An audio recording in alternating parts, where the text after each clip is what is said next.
If you work for a nonprofit or a very mission-driven organization or maybe a B Corp, especially if you've had the experience of not working for that type of culture and you have something to compare it to, you might realize or find that it can be easy to be pulled in the direction of what we're going to call overserving the mission.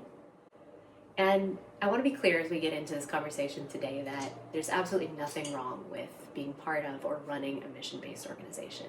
We are the founders of Humane Resources, which is a mission-based organization. We've both worked for mission-based organizations and highly value them. I think it's important, and we're going to discuss today some of these pieces. It's important to recognize that with a mission-based organization, there can be an element of identity that gets wrapped up and confused or mixed up in with that mission, employees' identities. So Sarah, what would you say would be some of the pieces that we'd want to think about or consider in terms of overserving the mission? Well, I think the main thing that you hit on is the identity piece. So when I think of folks that work for nonprofits, for example, or non-for-profits, whether it's for houselessness, starvation, if it's for working for the Humane Society, those pieces are woven into some piece of our identity, which has driven us to work for those organizations. It's a lot different than a corporation that has a strong mission that we can align to, but that doesn't necessarily weave into the fabric of who we are as individuals.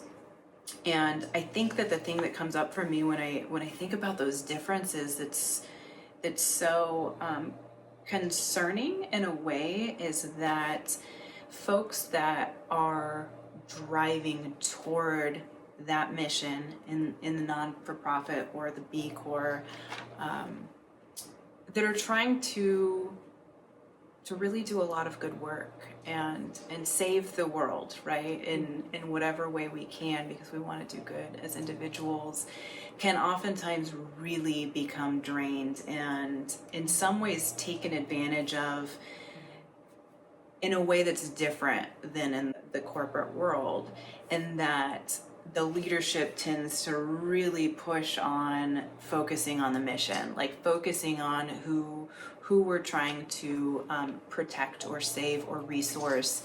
And that can kind of make us feel like our own, like we can't hold both truths, right? We can't have our feelings of exhaustion and filling our own cup and also be doing really, really good work.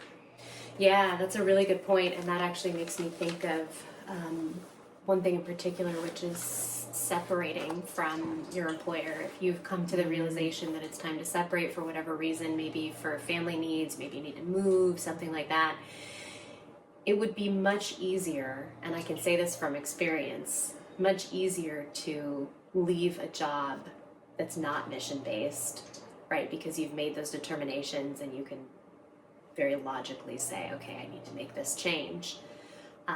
But leaving a mission-based organization, there can be a stigma of you're failing the mission, or you're selfish in some way for making that change, as opposed to just a purely logical decision that's based on your needs as a human.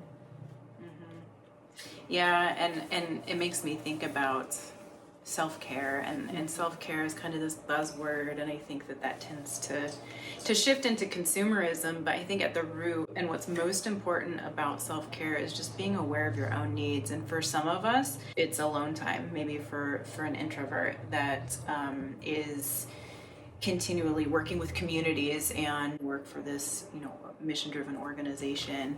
And so maybe that individual has family responsibilities at home and doesn't necessarily get that alone time and doesn't get it at work, and is draining themselves. And you can't really support the mission if your own cup isn't filled. Yeah, very important for individuals to keep that in mind, but also managers and leaders too, because there can be this underlying assumption that runs through the entire organization that the needs of the organization or the needs of those that the organization is serving are too big and there's not enough space and not enough room for my needs as an employee. So being aware that that can easily happen and making sure that, yes, you prioritize your own needs, and if you're a manager, that you encourage your direct reports to prioritize their needs and their self-care.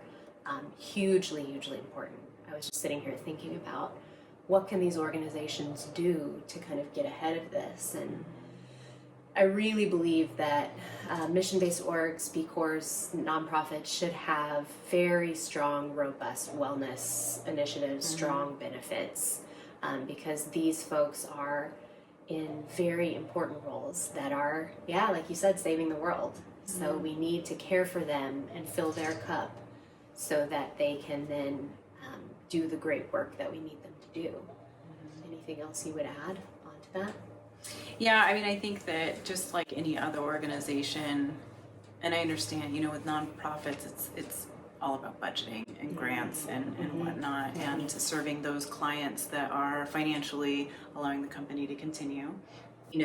Trust is really important as well in those organizations, and just making sure that you are, to your point, care and feeding for those folks through wellness programs, benefits, etc., but also through, in these organizations, like somebody in my network was recently telling me, working for a nonprofit, that the organization, and this is in the healthcare segment, had rolled out a software application that all of the mental health care providers had to now utilize, and it affects their patients, it affects the caregivers, and that, with very little communication, rolling out programs like that has a disproportionate effect on folks that are already carrying a high level of sensitive work, with communities that typically are fairly disadvantaged. So, I think really keeping in mind that, again, to Casey's point, all sorts of different wellness programs that can be considered,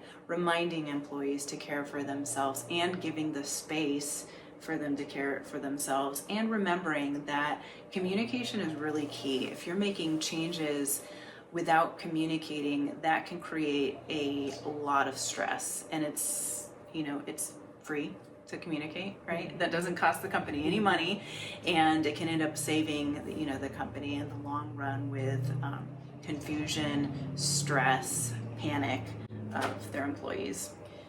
Absolutely. Yeah. And another piece of that free communication to just touch on again is it's so important. It's just that acknowledgement. Just like with bias, we talk about it to make ourselves aware, to create shared awareness. Just like with that, it's also important to talk about this concept, this pattern that we are seeing of potentially overserving the mission. It's important to talk about that, even though it might be a little bit uncomfortable at these types of mission-based orgs, because that's how we create that shared awareness and make sure that we are all on the same page and working toward protecting each other from burnout. Absolutely. And speaking of burnout, Casey and I are making sure that we're protecting our own mental health by coming out to do these oceanside chats at the Oregon coast. Something that fills our cup is looking out at the ocean and taking some nice sandy beach walks. And we also want to remind all of you as our viewers that it's really important to take the time to care for yourself.